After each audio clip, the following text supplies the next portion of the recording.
Hey guys, and welcome. Today we'll be covering the storyline, explaining it and summarising it for the Horizon Forbidden West Burning Shores DLC.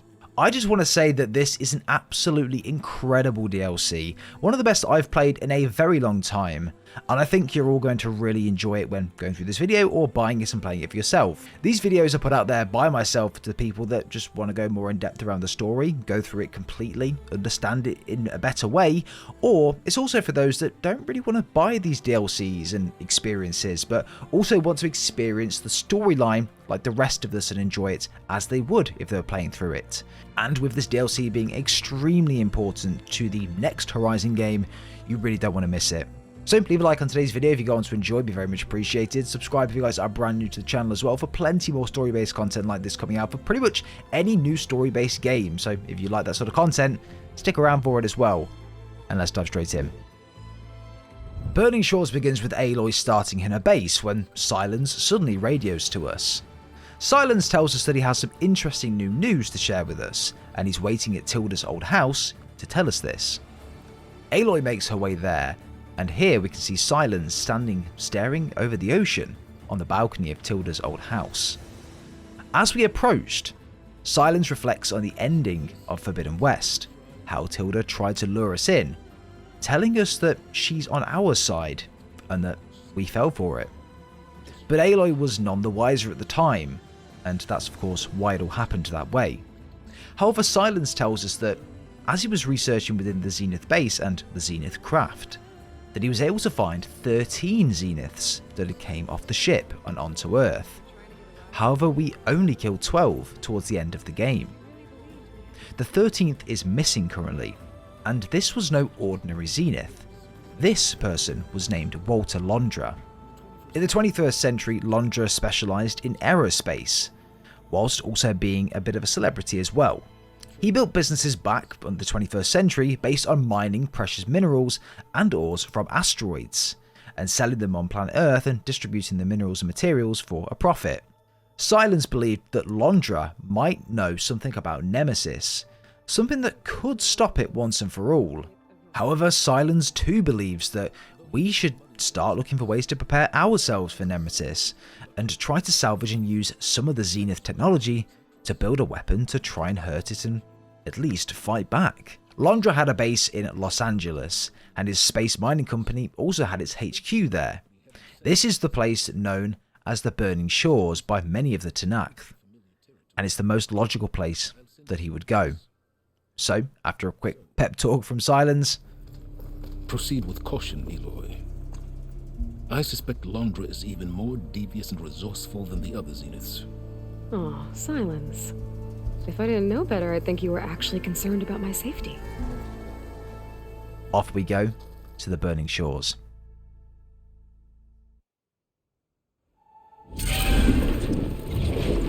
Aloy? I hope I haven't caught you in the middle of fighting a giant machine or something. Hey, Beta, I'm actually on my way to the Burning Shores. Oh, right. Gaia and I heard about your mission from Silence. Be safe, okay? We'll be here if you need us. Will do. Aloy takes her sunwing across the ocean to Los Angeles. However, suddenly, Aloy notices a tower powering up in the distance, and suddenly it fires a bright light beam in her direction.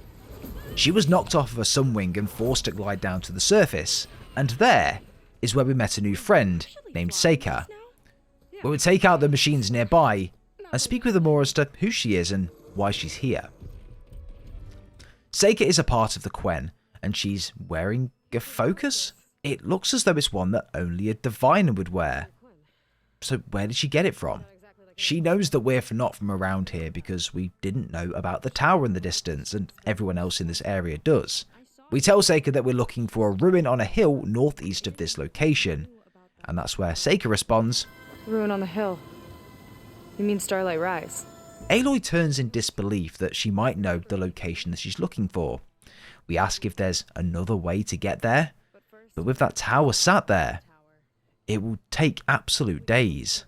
If only Aloy and Seika had a powerful PC that they could use and find more about this tower. Aren't they lucky that I've partnered with Apex Gaming PCs and can give them and you an amazing deal on a new system. All built to run your new single player and multiplayer games like a dream, from the mid-tier build, the Specialist rig, to the more high-end performance builds, the Elite rig and the Giga rig. There's a build here for any type of gamer. If you use code Wizzo at checkout, you can save up to $250 off your entire order as well. And I'll also throw a little incentive in there for the first few that order using my link and code below. $50 back for the first couple of people that ordered the Specialist rig, $100 for the first couple that ordered the Elite, and also $150 for the Giga rig as well, to help with any peripherals or setup upgrades you might want when buying a new PC. You can find all of this in the links in the description just below the like button. Before Aloy and Seika do anything, they need to deal with this tower. However, this begs the question, what is Seika doing here? The focus that Seika was wearing was taken from one of the diviners, and the Admiral knows that she's in the wrong. However, she did it with good reason. All of the Quen in this location ended up here after their ship was wrecked by the tower in the distance, and they've been surviving ever since. A few weeks back, many of their tribe went on a scouting mission, and they never returned. The Admiral believes, though, they might be dead, but Seika is very against this thought, as her sister Kina was a part of that group. She was the best navigator in the Quen, able to navigate herself just by looking at the cosmos without using a scroll. And without her, even her being missing, they're never going to be able to get home. She's been going out on her own ever since, trying to find tracks, clues, and anything using these focuses. And now she's met Aloy. She thinks that she has a chance of really finding out what happened to them. But first, that tower needs to be dealt with. It doesn't just shoot at things in the sky, but also things in the water as well. So we need to make our way to the tower and ascend up to the very top, where we're greeted with this machine. This is 100% Zenith technology, and it must have been left here and created by Walter Londra. We look for ways to disable it, and just as though we try to override it, Londra. It's coming down. Aloy, I truly hope you've enjoyed this tower. I set it up just for you. Oh, great. Recording from Londra. Let it be a reminder that unlike my former colleagues, I'm one step ahead of you. That doesn't look good. It was a trap all along. Walter Londra knew that we'd eventually be coming looking for him, and he'd set up a pre-recorded message in anticipation of exactly that. We take out the machine and destroy it eventually by overloading its heat sinks, and Seika tells us that she'll report all of this back to the Admiral and what they've accomplished here, allowing them to move freely throughout the burning shores now, water and in the air. So we take our Sunwing back to the Quen camp. At this point we pick up Seika. She hesitantly jumps onto the back of the Sunwing, but off we go. Oh, it's a little snug. I'll manage. Oh, shit!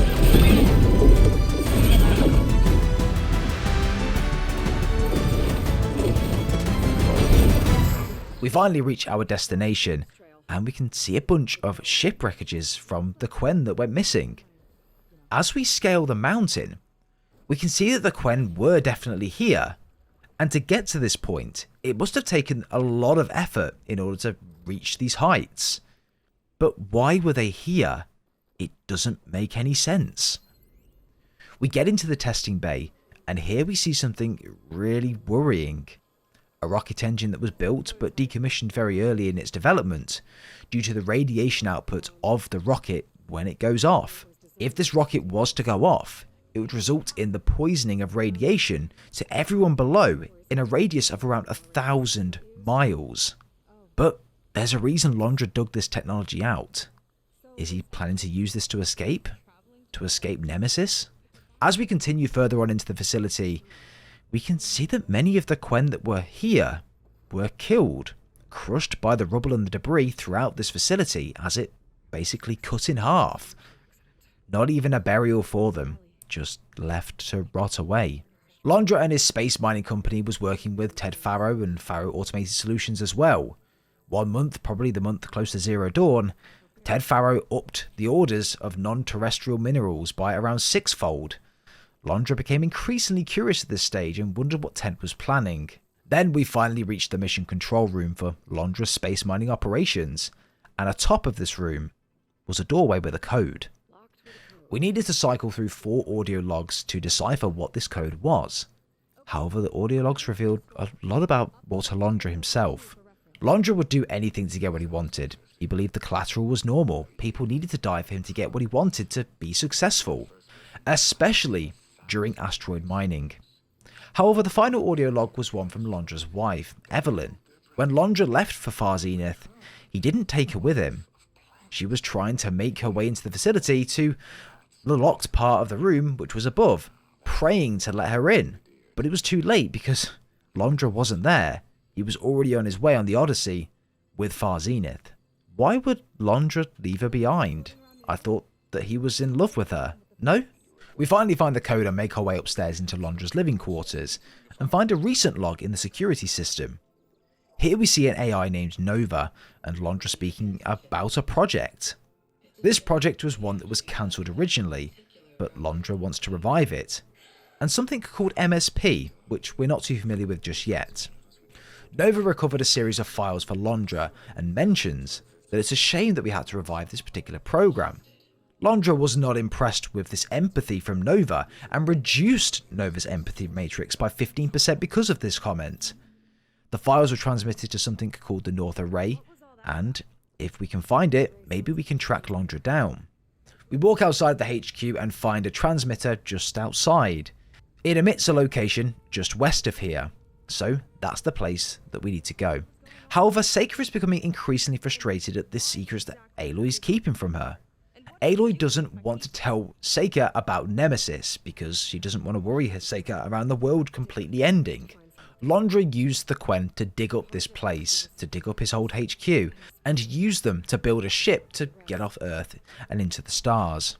Seika, still very curious around why Londra wants to do this, puts that to one side for the moment and goes back to the Admiral and tells him of what we've found. And we will meet her back at the Quen camp to make our way back to Londra's coordinates. We meet Seika back at Quen's camp. She says that most of the crew have asked her to have her rank stripped and for her to be cast out. All because of her taking this focus and leaving earlier on. That's all in her mind right now, but she's adamant to continue looking for her people.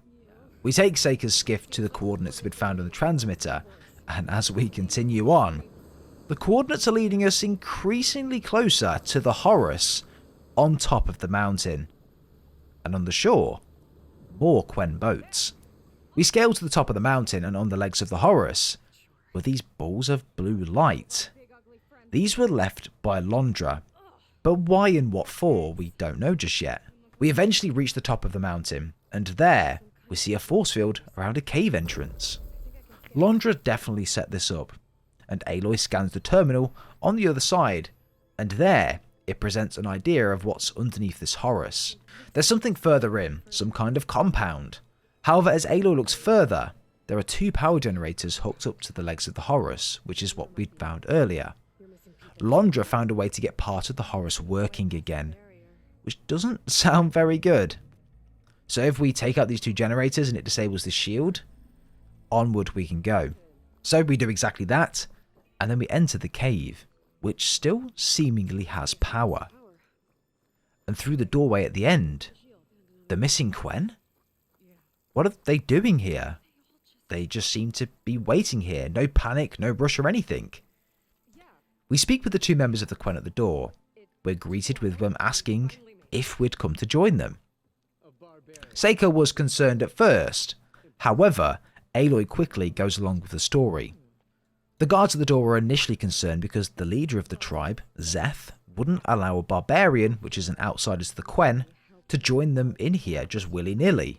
We had to go along with the story, saying that we helped Zeth survive an ambush and he allowed us straight into the compound. Finally though, we are let in after a bit of persuasion, with the Lady Ornia saying good luck. We hope you both embrace his light. We make our way into the main hall, where we can see many of the Quen just standing around and waiting to ascend. The people here would need to prove their devotion to Londra before they could ascend. Once they proved their devotion, they could enter the Ascension Hall, and then the final step if they're chosen after that. But everyone is tight-lipped about what the Ascension is and what comes after, so we needed to do a bit of digging of our own. Throughout there are many holograms of Londra, one telling us about his past, his friendship groups and more. In this, you can tell that Londra is very self-centered, loves to be the center of attention, and almost to be worshipped by people. Is that starting to sound familiar with what's happening right now with the Quen? We speak to Brennick, the guard at the beginning, at the end of the hall, and we try to get through to the Ascension Hall. He doesn't allow us through, but then we see two people walking into the hall, stating that it all makes sense now.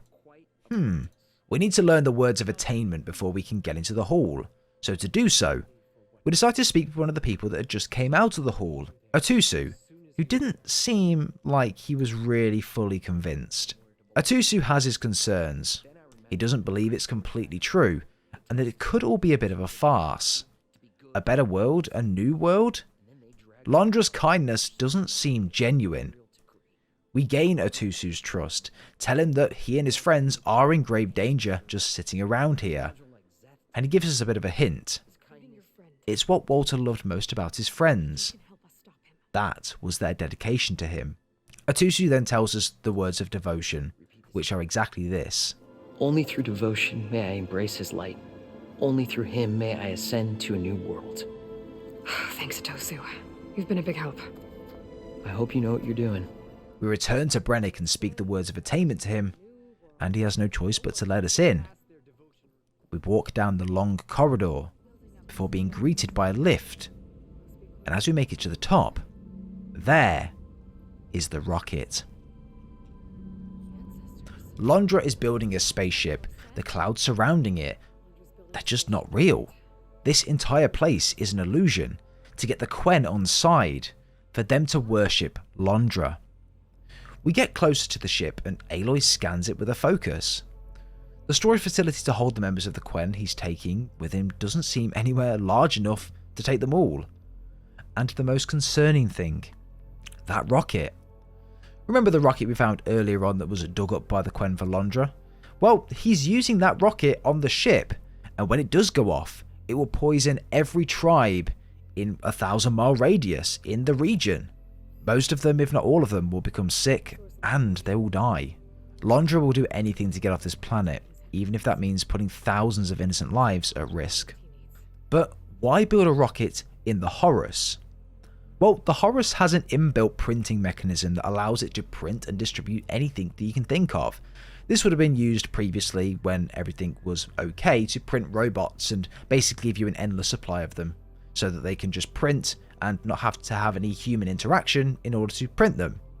But in this case, Londra has manipulated the printing system to print himself a rocket and ready it for their takeoff. That's why he's harnessing the power from the Horus in order to activate the printing system. He was using the Quen to gather the parts for this, materials in order for him to do this and for it to work. But explaining all of this, Seika still has the question, why does Londra want to leave so badly?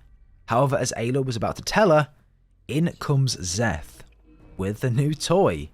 We fight our way through disabling the power cells to lift the lockdown, and then we take out Zeth. It was at this point that Brennick walked in and overheard the conversation between us and Zeth. He was shocked to hear that Londra requested no more people to be taken to the next stage, as Walter Londra said that everyone will ascend, which was a lie. Brennick told the rest of the Quen and all of them were extremely unhappy, upset that they'd been brainwashed. But we managed to get out of Zeth where these people were being taken. Walter Londra and his wife had their own park on the southern peninsula. There was a tower there too, which is to ward off anyone who tries to approach it in any way, air, water, whatever. Seika's sister, Kina, was in the final group to be taken, and it was there where we tell Seika the real reason that Londra wants to leave, and that was for Nemesis.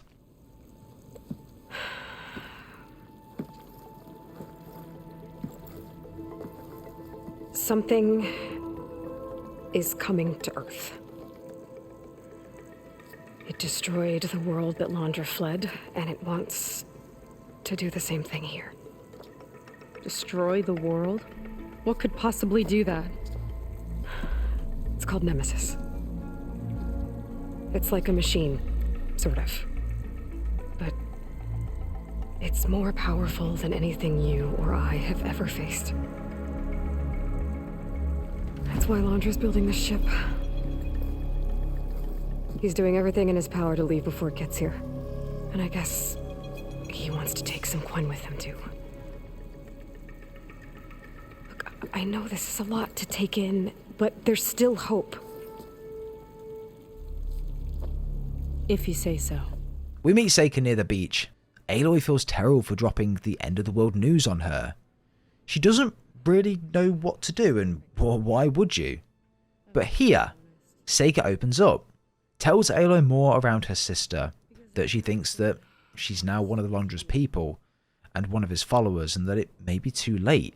Aloy tries to comfort Seika, tells her that her sister and her people are worth fighting for, because if she doesn't, who will? That's part of what makes her Great. In these scenes, you can really see the character development between Aloy and Seika.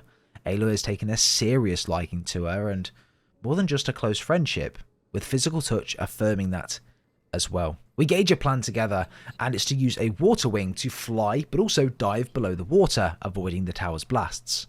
Gaia and Beta will help us with the override, and we collect a few new parts to allow us to complete it. And then, we make our way there. We set off on the water wing and manage to get across by the skin of our teeth, but we make it to Londra's island. Now, it's time to find Londra and put a stop to all of this once and for all.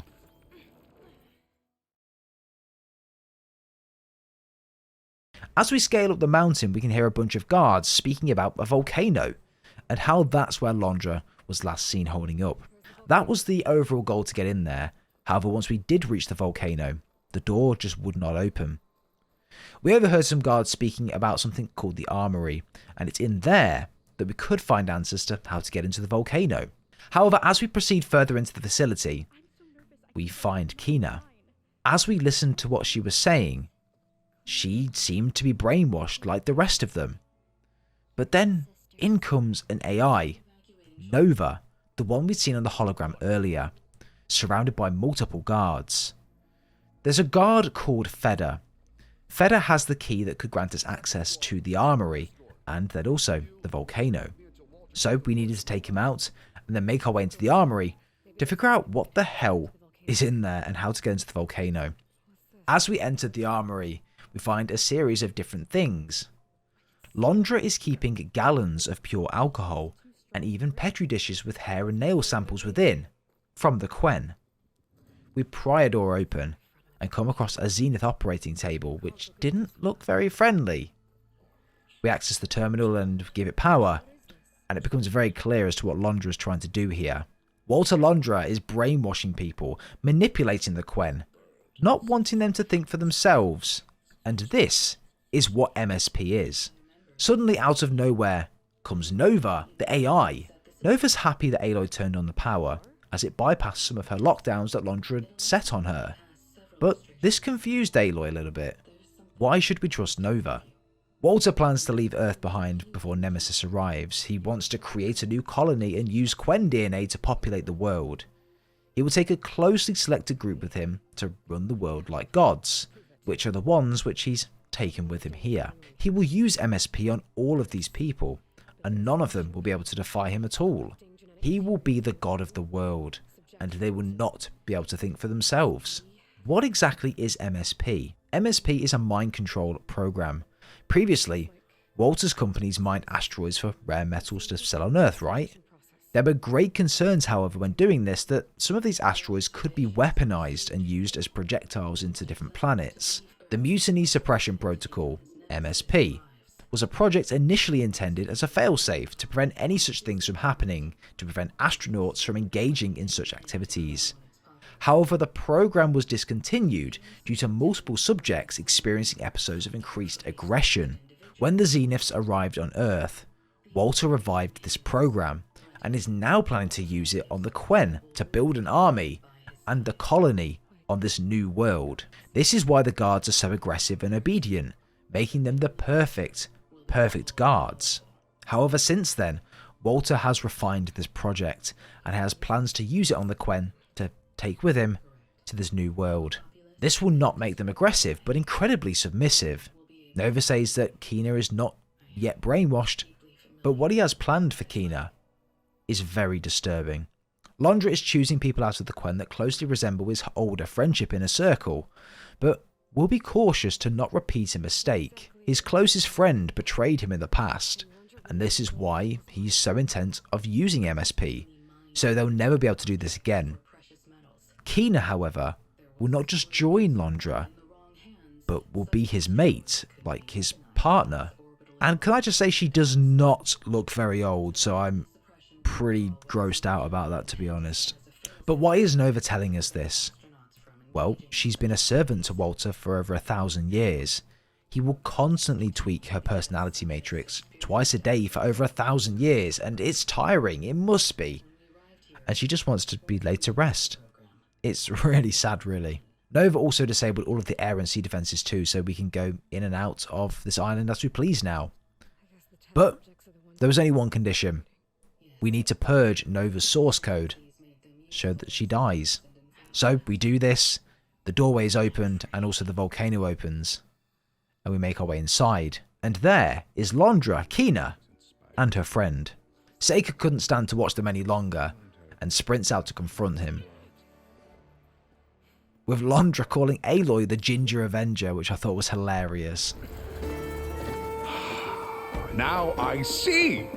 The Ginger Avenger has finally caught up with me. Londra summons a slaughter spine to try and take us out. However, Aloy gets the better of it, and Seika confronts her sister in the meantime. Londra said that he would crush us like a bug, and Aloy thinks that he doesn't mean the slaughter spine that he was talking about. Aloy comforts Seika, and they make their way to the mountaintop to confront Londra. They get to the top of the mountain, and suddenly the Horus lights up. Is Londra going to use the Horus? Aloy spots a cooling system, which is what's cooling the Horus and preventing it from overheating. So we need to disrupt it.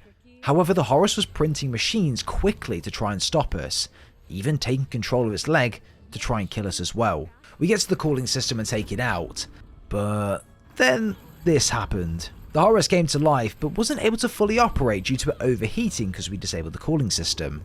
Londra had an idea to use the sea to cool down the Horus, so that's exactly where he planned on going.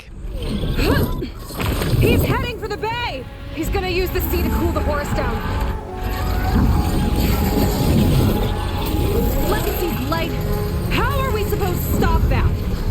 There! On its underside. We gotta go after its heat sinks. You keep Londra distracted from the air. I'll attack from below. Wait! You want me to fly this thing? You're a quick learner. Well, it's you and me now, buddy.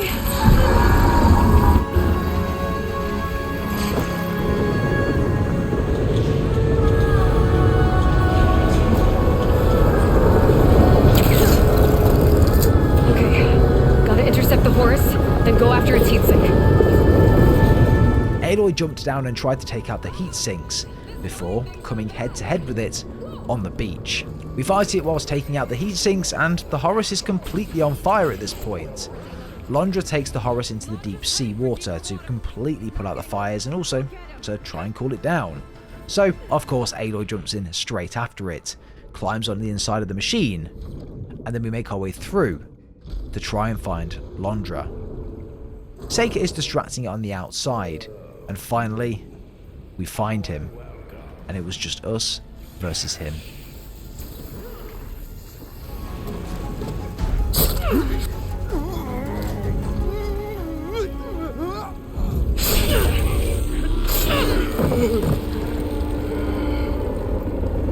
You really do ruin everything, don't you?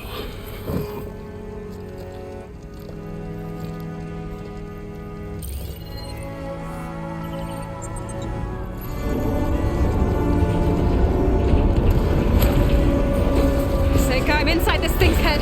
Gonna need a quick exit. On my way. Seika blasts through the door, and Aloy jumps on, and they get to safety. Come on! Hold on.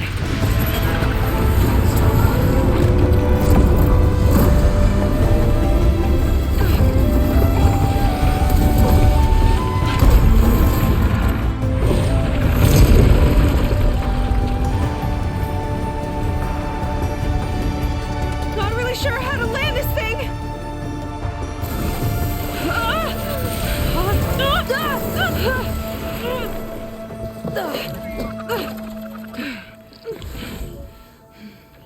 Work on that.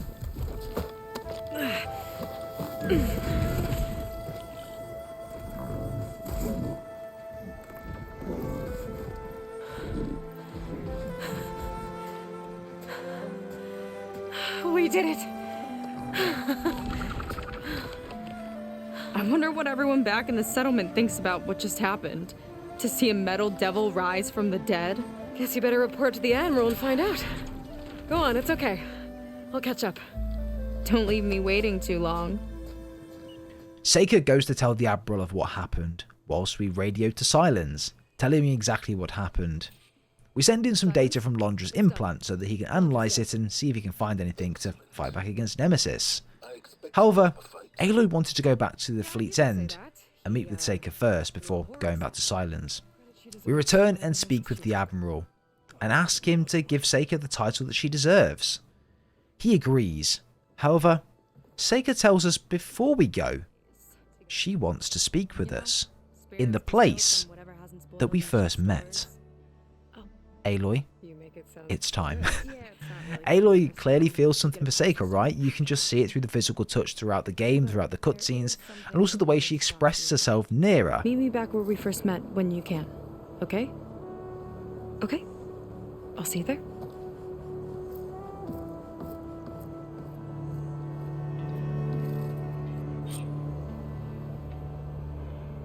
So, Seika wants to talk. It's good. And I know I need to move on soon, but I'm not really ready to say goodbye to her just yet.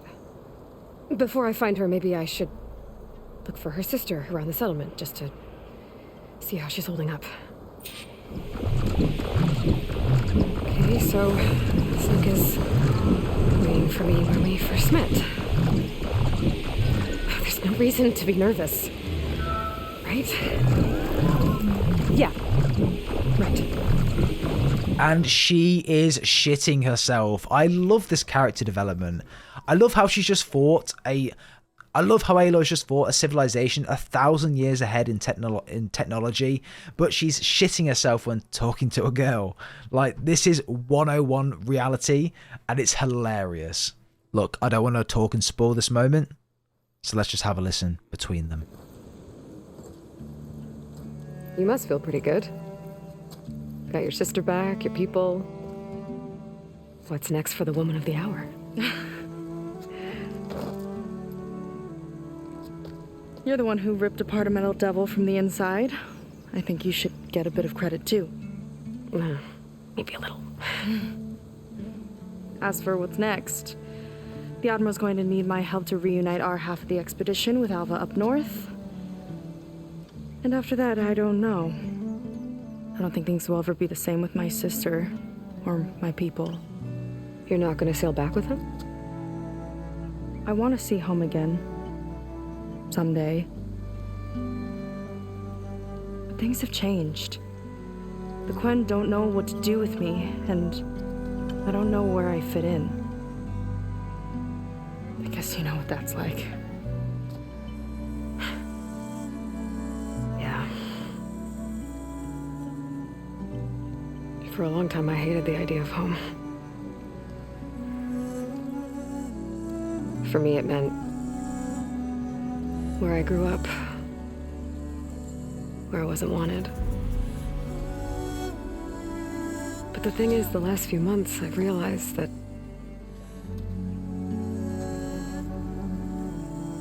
home isn't really a place at all. It's more like the people I want to be with. I like that. And, well, more and more I've been thinking, I want to be with you. And I was hoping that you felt the same way. We get the choice right now. Oh my god, this is so much pressure. A lovely and perfectly lit romantic place and setting, the ability to break hearts, reunite them, or continue on as we are. I personally wouldn't be able to live myself if I couldn't give Aloy the companionship that she needed and wanted, very clearly wanted throughout. She's finally found someone that she wants to actually spend her time with, someone she wants to be with and has feelings for, with her growing up an outcast and having very similar connections with Seika. Why would I take that away from her? Of course, we're going to go with it. And what if I do? I think I know how to handle it.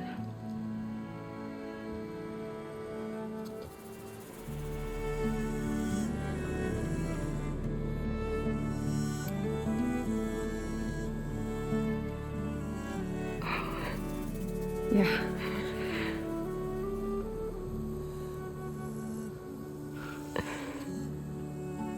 Seika, I have a long road ahead of me. I know. There are things I have to do too, but it's enough to know how you feel. I don't know when I'm gonna see you again. Me either. But no matter what happens, just don't forget about me. Okay? Never. Mad fucking ness. Mate, I'm so gassed for Aloy. She saved the world and now she gets the girl too. Like, oh my god, I loved the ending to this. It was really unexpected going into it, because it was so subtle throughout.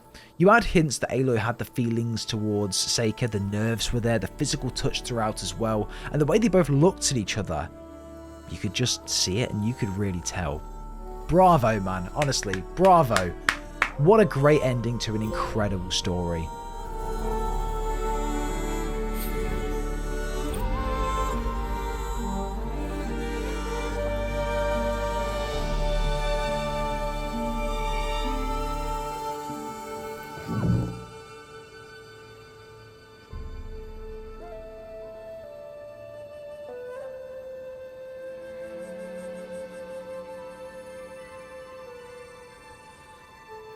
However, we're not quite done just yet.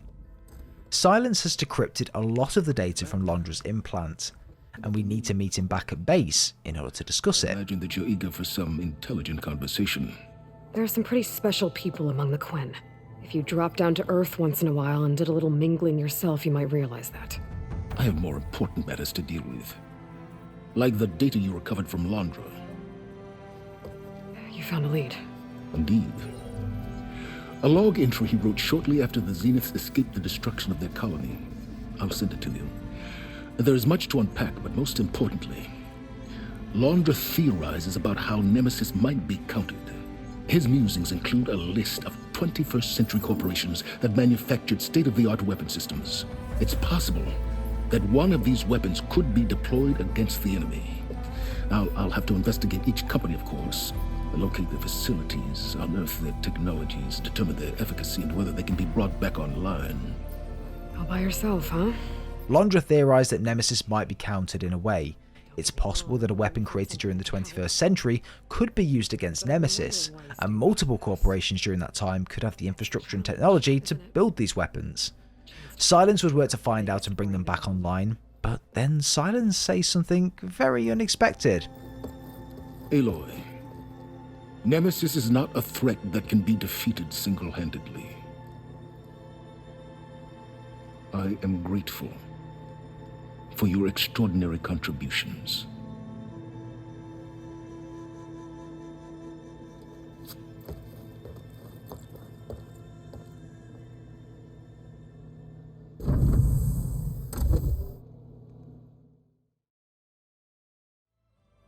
But guys, that is it for the Horizon Forbidden West Burning Shores DLC. Honestly, 10 out of 10. I really enjoyed it. There's so much more I could do. I think I finished it in nearly 5.5 to 6 hours.